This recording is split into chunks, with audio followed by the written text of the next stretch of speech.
And right now, Premier Doug Ford is reacting to the Auditor General's report on the Greenbelt. Let's listen. Last year alone, Ontario grew by more than 500,000 people. Put that into perspective, the federal government brought in 1.1 million people into our country. 600,000 people landed everywhere else. But folks, guess what? Eventually, they're going to end up in Ontario. That's more newcomers than both Texas and Florida, the fastest growing states in America. We are now the fastest growing region, bar none, in North America. At current rates, Ontario will grow by more than 5 million people in the next 10 years. That's close to adding 2 cities the size of Toronto in a decade. These are staggering numbers, numbers that didn't exist a few short months ago. Considering these facts has never been more important to deliver on our commitment to build at least 1.5 million homes. Failing to act would worsen the housing supply and affordability crisis. In particular, young families and newcomers in search of the Ontario dream will see home ownership slip further away as they're locked out of the housing market. Failing to act would hurt everyone in Ontario by driving up the cost of goods and services and by hampering new job creation and investments. Failing to act threatens to erode Canadians' so far unwavering support for immigration at a time when our economic success depends on welcoming skilled newcomers to fill critical labor gaps. As Canada and Ontario welcome more people, we need to build more homes of all types. It's that simple.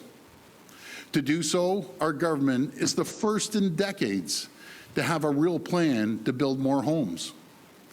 Our Housing Supply Action Plan has set ambitious targets for growing municipalities. It has cut costly red tape while reducing municipal fees and taxes on purpose-built rentals, as well as affordable and attainable housing.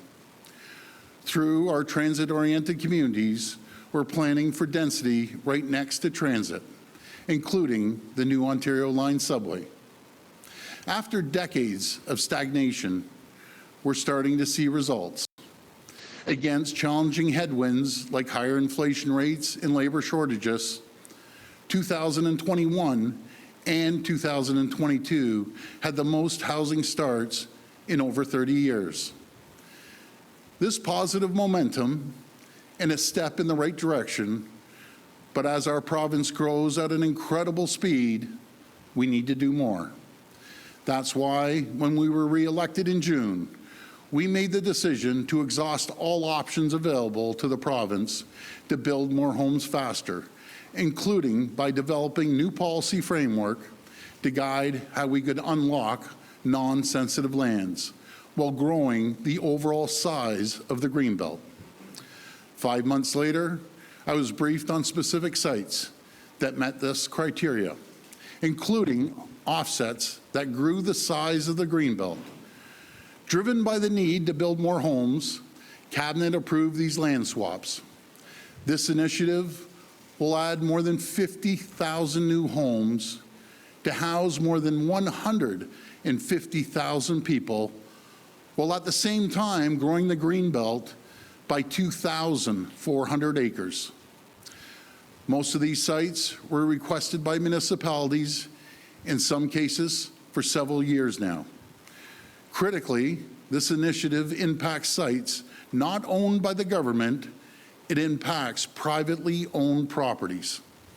This initiative established conditions to ensure that billions of dollars worth of community benefits, including new roads, parks, community centers, transit, water, and healthcare infrastructure, as well as major nonprofit housing builds, are paid for in full by the landowners and builders, not Ontario or municipal taxpayers. That's billions of dollars in new infrastructure. That's new schools, parks, community centers, long-term care homes, and hospitals. That's new supportive housing. That wouldn't exist if our government didn't make the decision to unlock these properties. We're also requiring that new home construction begin no later than 2025, with significant progress on approvals and implementation by the end of 2023. If these conditions aren't met, we'll return these sites to the Greenbelt. This initiative will also spur significant economic development and GDP growth by creating new construction jobs and long-term employment opportunities in healthcare and social services. Now, while we'll never waver in our commitment to build more homes, we know that there are areas for improvement as we move forward. We were moving fast. We couldn't have had a better process. We could have had a better process. As Premier, the buck stops with me, and I take full responsibility for the need for better process. That's why we support and will implement 14 of the report's 15 recommendations. Doing so will strengthen government process. Every day we receive dozens of requests and proposals. We receive them from stakeholders, MPPs of every party, and everyday voters. Some of the best ideas we get come from outside the government, and it's important that we never stop listening. These proposals, they span every ministry: health, long-term care, transportation, and yes, housing. What matters is that the right process is followed once we receive these proposals. In this case, every proposal was measured against our requirements. Those that met them were considered for approval. Those that didn't weren't. And as I've said, moving forward, we recognize that the process should be better. As we implement the report's recommendations, it will be better. At the same time, as Ontario grows, we won't deny 50,000 families, 150,000 people a chance at owning a home. We have two choices. We can build more homes, or we can sit back and let the crisis get worse. Our government is choosing to build. And as we continue to respond to the housing supply and affordability crisis, we need to keep moving. We were elected on a promise to cut through delays, to stop the never-ending talk, and deliver for the people of Ontario. When it comes to delivering, there are few issues as important as building more homes.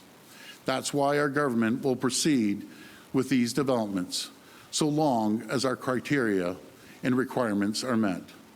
And as we work to meet our promise to build at minimum 1.5 million homes, we will do so in a way that builds public trust and confidence in the process. We'll do everything in our power to support every newcomer and young family in search of the Ontario dream. That's my promise to you. Thank you, and God bless the people of Ontario.